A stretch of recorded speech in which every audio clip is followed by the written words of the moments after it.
What's up, builders? This is Raise the Bar Radio, where we talk about building wealth, raising capital, and all in all, raising the bar in your business and your life. This is the No BS podcast for capital raisers, investors, and entrepreneurs who are serious about scaling their business and living life on their own terms. I'm Seth Bradley, securities attorney, real estate investor, and entrepreneur, bringing you world-class strategies from the best in the game. If you're ready to raise more capital, close bigger deals, build a better you, and create true financial freedom, you're in the right place. Let's go. I've read 236 business books, and let me tell you, honestly, most of them are a complete waste of time. But these 12, these are the ones that actually made me rich. These books changed the way I make money, I invest, and I run my businesses. And before you ask, no, I'm not including Rich Dad, Poor Dad. Why? Because it's the Purple Bible. And if you don't know that one, you're already behind. So real quick, if you don't know me, I'm Seth Bradley, real estate investor, capital raiser, and former big law attorney. I left a multiple six-figure corporate career because I realized I'd never get rich working for someone else, at least not wealthy. I don't mess with stocks, I don't waste time on 401ks, I build businesses, and I buy assets. So if you want to break free from the 9-to-5, start raising capital, and actually control your financial future, this is the list you need. This is the real playbook for financial freedom. The books that shaped how I build wealth. Just stick around. And at the end, I've got a book you'll never expect, but it might be the most important one on the list. All right, let's get into it. Book number 1. It is Robert Kiyosaki, Cash Flow Quadrant. Kiyosaki breaks down the 4 ways people make money: employee, self-employed, business owner, and investor. Most people spend their whole lives on the left side, trading time for money. The rich, they're on the right side, where businesses and investments make them money while they sleep. You know, I was making 6 figures as a lawyer, but I was still on the wrong side. That's when I knew I had to start buying assets. The second I understood this, what my man was saying in this book, I stopped thinking like an employee and starting moving towards financial freedom. Book number 2, Miracle Morning by Hal Elrod. Now, a solid morning routine is a cheat code for success. When I'm consistent with mine, I dominate. When I slack off, my entire day suffers. This book gives you a proven structure to start your day like a high performer. If you don't control your mornings, you don't control your life. One of the biggest takeaways for me was how much intentionality matters. If you wake up and immediately start reacting to your world rather than you dictating how you perceive the world, emails, notifications, demands, you're already behind. But if you take time to focus on yourself, set goals, and visualize success, you'll operate at a much higher level. This book will give you the tools to craft a morning routine that sets you up for success. Now, I do have to say that my morning routine has changed over time. I read that book, I had a very structured morning. I started out, I needed that discipline, but now I don't necessarily need it as much because I can really get into that flow, get into that zone a lot easier. I get up, I make coffee, I take my supplements, I sit down, and I start doing the hard work first. So that morning routine, whatever works best for you, sometimes you need that structure and discipline to get going. And then once you kind of harness how you can do that, you no longer need to take all those steps. Number 3. The 4-Hour Work Week by Tim Ferriss. Now, this one gets a lot of attention and also a lot of criticism. But this book, it taught me that time is the most valuable asset. It's really not about working less and working 4 hours a week. I mean, for some people maybe, but really it's about working smarter. Before reading this, I was deep in the weeds of every task, emails, admin, busy work. This book just showed me how to automate, how to outsource, how to focus on only high value moves. And if you're always busy, but not really making real progress, this book will change your mindset completely. Jump into that one for sure. Here we go. Book number 4, Traction by Gino Wickman. I still use this book every single day. Most businesses fail because they're a disorganized mess. No systems, no accountability. That was me when I started out. And that's how a lot of businesses start out. Traction fixes that. I remember when I first started to grow my real estate business and my legal business at the same time, along with the gyms and some other things. I had no clear structure, no direction, and frankly, I was working my ass off, but wasn't actually growing.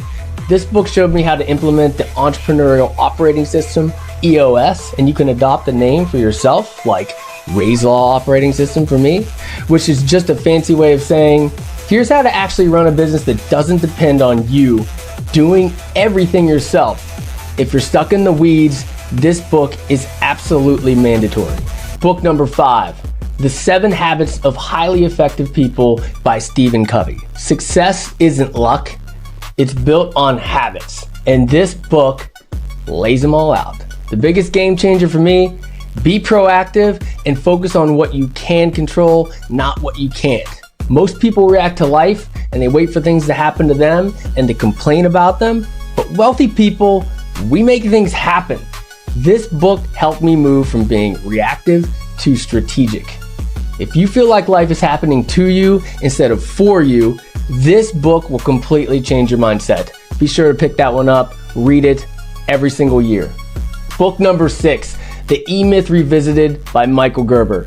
If you're doing everything in your business, then you don't own a business, you own a job. And that was me before this book. I used to think that being an entrepreneur meant grinding 24/7, and sometimes we still do, I still do, but all I was doing back in the day was creating a high-paying, high-stress job for myself, and that's not the point. This book showed me why systematizing your business is the only way to truly scale. Once I implemented these systems, I was able to step back, work on the big picture, and finally grow instead of just survive. Pardon the interruption, but we don't do ads. Instead, know that if you're raising capital for real estate, my law firm, Ray's Law, is here to give you the expert legal guidance you need to raise capital compliantly and structure and close your deal. And if you're looking for a done-for-you fund-to-fund solution, TribeVest is the industry's only all-in-one setup and fund administration solution. Visit raise.law and tribevest.com to learn more. Book number 7, The Lean Startup by Eric Ries.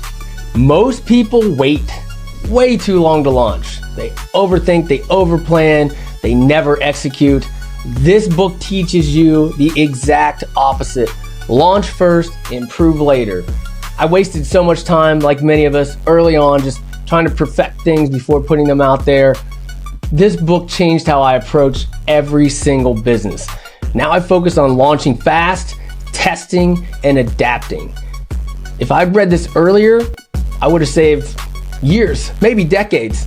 The best businesses don't come from perfect planning, they come from quick execution and constant learning. Book number 8, How to Win Friends and Influence People by Dale Carnegie. Business is all about relationships, and if you don't know how to communicate, you're screwed. This book taught me how to build connections, negotiate better, and influence people without being manipulative, of course, but if you're gonna raise capital, you're gonna close deals, this book is an absolute must read. I apply these principles every single day.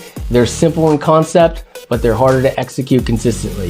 Whether it's working with investors, partners, employees, team members, this book is the foundation for strong relationships in business and also in everyday life. Book number 9, The 10X Rule, Grant Cardone. You know, he says a lot of controversial things. Some people give him flack, but this dude knows how to make money. Most people think too small, not Grant. This book forced me to build bigger, execute at a higher level, because everything worth doing takes 10x more effort than you expect. If you apply this mindset, you're gonna stop making excuses and you're gonna start making big moves.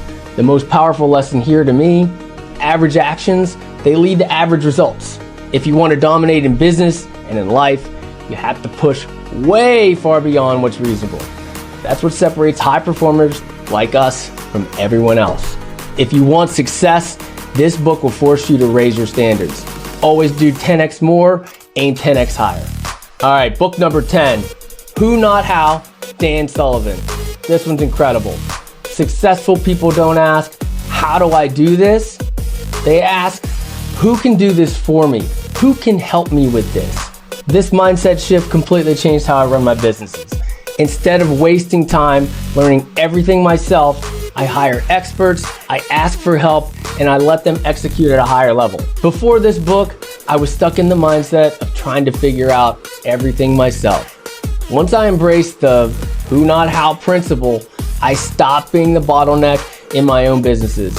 But now I focus on finding the right help, finding the best people to execute, finding experts in their fields, rather than trying to do everything myself. So if you struggle with delegation, this book is an absolute game changer. Book number 11, How Elrod Strikes Again, The Miracle Equation. So this book, it's simple, right? Unwavering faith plus extraordinary effort. And I know that sounds a little kind of fluey, and that's not really me, and it might not be you either. But look, I mean, I say that mantra to myself every single day because it gets hard sometimes. So if you don't believe success is inevitable and you're not willing to put in the work, an insane amount of effort, then you're never gonna make it. One of the biggest lessons from the book is that mindset alone, it's not enough. You have to back it up with absolute relentless action. You can't just hope for success.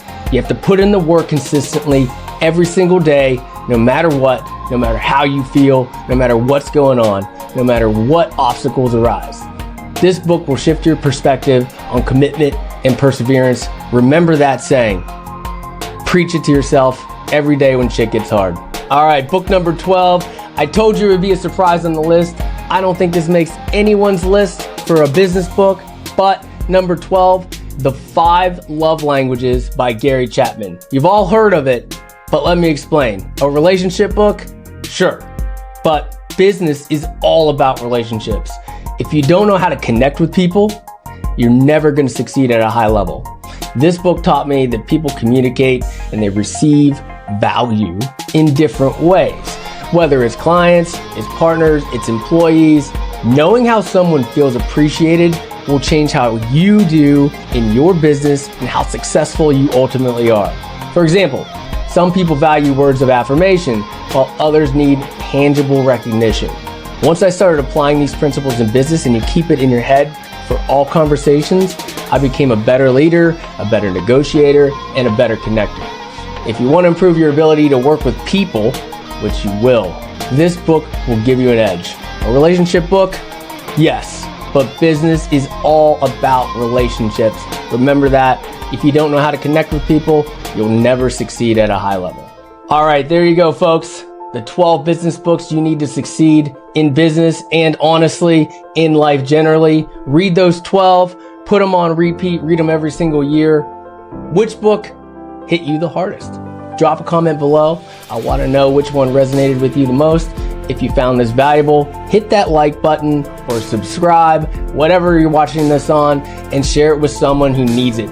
These books absolutely changed my life, and they can do the same for you. Now, go take action, read those books, apply those principles, and let's get this money. Let's go. Thanks for tuning in to Raise the Bar Radio. If you enjoyed today's episode, make sure to subscribe, leave a review, and share it with someone who needs to hear it. Keep pushing, keep building, and keep raising the bar. Until next time, enjoy the journey.